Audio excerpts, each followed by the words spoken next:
Hey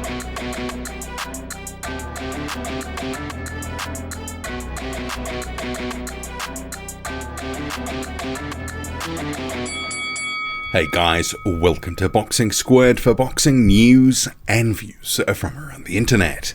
On the same day that Deontay Wilder was honoured by his hometown, the former WBC champion has confirmed he will continue his career. So there had obviously been speculation after taking a couple of losses in a row to Tyson Fury, being knocked out in the third fight and beaten up badly in the second, that he would retire. But Wilder doesn't want to go out like that. So what we'll do first is we'll quickly get to this statue business. So you can see here on screen Deontay Wilder with his statue about to unveil it. We'll just take in a few seconds of this, a few thoughts, and then on to the announcement or the confirmation he is continuing and a few thoughts on that. When I saw it, I was kissing it, I was feeling it. See if it's like me, you know what I mean? See, this is really me, and I feel everything. Like, man, I choked it a little bit, I got a little, kiss it. So this is me, and I like to present Caleb's state of the art in my statue. So on the count of three, everyone, I'm gonna reveal. 1, 2, 3.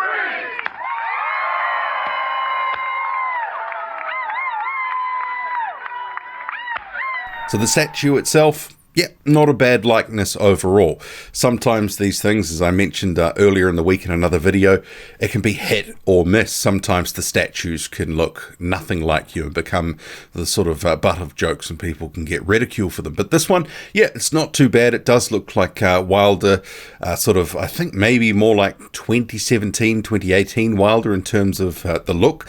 But overall, yeah, it's pretty good likeness, and this honour comes obviously when he is still fighting in his prime.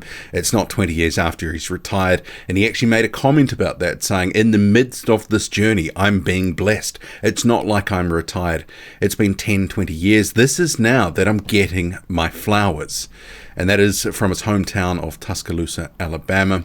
And of this career announcement, which occurred on the same day, he made some comments down the road in an event that associated with this sort of unveiling. But he says, I can't stop now. I must continue with my journey. I love you guys. I can't end it like this. This journey's not over with. I must continue my journey. Your king is here.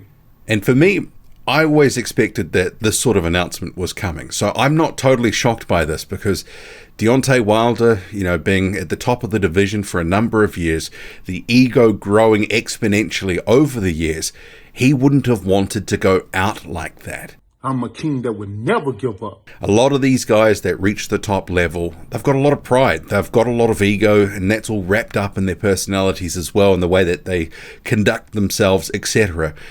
Going out on 2 beatings in a row from Tyson Fury wasn't something that he was going to, sort of take kindly to. So I do expect that he will be out later this year. I don't know if there'll be 2 fights in 2022 for Deontay Wilder, but not a huge shock to me that he's continuing. And I guess the question now is, well, what does that look like? What's the comeback looking like? How are they going to sort of try to position him for another run at a title? And I think there's a couple of names which are obvious, and we've discussed this before. And one of them, which I think, if it's a tune-up, remembering that Deontay Wilder and PBC, they want to make bank at this point. PBC wants to make the most out of Wilder's fame.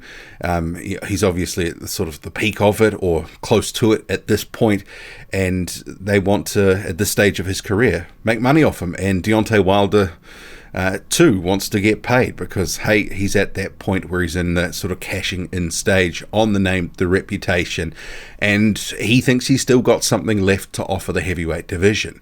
Big puncher, anything can happen when he's in the ring. So I've said before that if there's a straight tune-up, someone like an Adam Kovnatsky could be the guy that might get his sort of hand raised and get picked for a tune-up fight. And that would also be, when you consider the likes of Luis Ortiz and Charles Martin had a pay-per-view at the start of 2022, someone like an Adam Kovnatsky who's headlined cards, who's also, big events at the Barclays Center, been a big ticket seller, has he had that sort of payoff event that some of these other fighters have had? And if you can make Luis Ortiz and Charles Martin, where there's no real demand for that fight, into a pay-per-view, I think you can still make Deontay Wilder and Adam Kovnatsky into a pay-per-view event, both of those guys coming off a loss. And we've seen that both with Keith Thurman and Mario Barrios. More recently, they had a pay-per-view both coming off a loss. So not impossible. And other names, I think, Robert Helenius, he's had some fights with Adam Kovnatsky in recent years. I believe that PBC still has an option on him, but it could be just a lucrative fight if that is, in fact, the guy that's called. And perhaps this, we had heard recently from Ben Shalom of Boxer that Helenius was in the frame potentially to face Hughie Fury, didn't end up taking the fight. And maybe it's because he's been sort of tabbed as a guy who could be an opponent for Wilder, and it'd be a much, much bigger payday.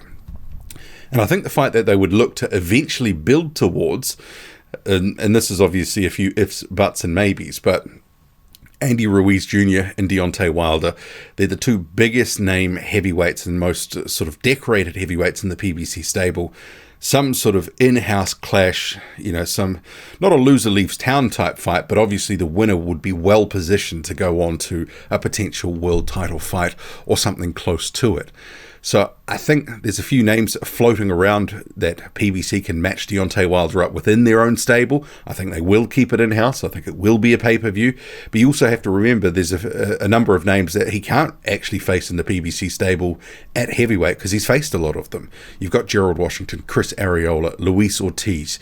So those guys are sort of off the board. I don't think we need to see a third Luis Ortiz fight, even though he did just come off a win over Charles Martin. But Wilder, after, more than 6 months out of the ring now, it'll be, I guess, a tune-up of sorts. Charles Martin doesn't really move his feet. He's a guy that can be stopped. Adam Kovnatsky is a knockout waiting to happen. We've seen from Robert Helenius, I think Kovnatsky, his chin has now cracked. That looks like fodder for Deontay Wilder. Those would be the two guys I would think are most likely, but what do you make of it all? What are some names, and realistic names? So don't throw out guys who are at DAZN or Golden Boy or Sky, that sort of stuff. Someone who's a free agent that could possibly come in. Otto Wallin. That's a possibility, but the footwork would give Deontay Wilder fits. I think it's going to be a guy who has got a decent reputation, but probably is going to be a bit more plodding and easier to hit. And that's what they want, a knockout for Wilder. Someone who can be that stationary target to some extent, and Wilder can crack him on the chin and move on to the next one. Drop a comment loud and often. Hit like, hit subscribe. Follow me on Twitter, boxing_squared. I'm out.